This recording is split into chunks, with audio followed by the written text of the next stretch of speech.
約束をしたばかりなのにもう涙。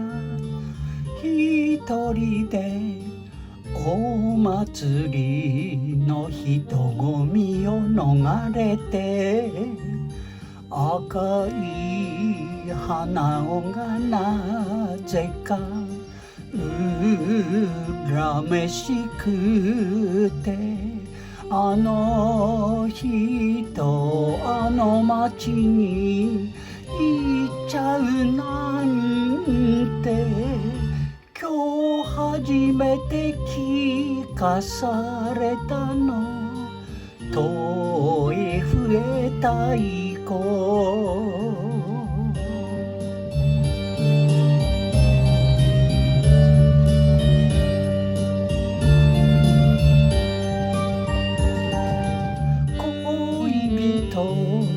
同士なんてまだ言えない二人だけれど、いつしか心に決めていた人だった。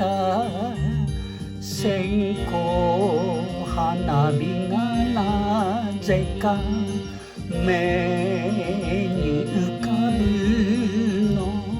あの人あの町で働くなんて、祭りの歌が手拍子が胸に突き刺さる。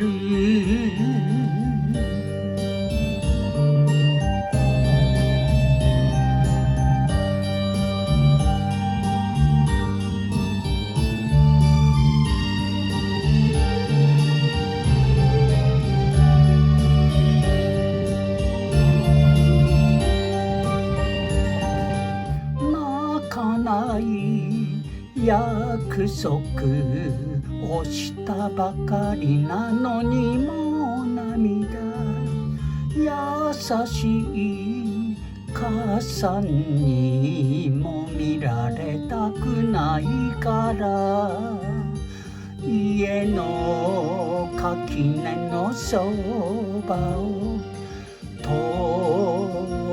り過ぎて、あの人この街を出てゆくなんて、まだ信じられない私、村の鎮守様。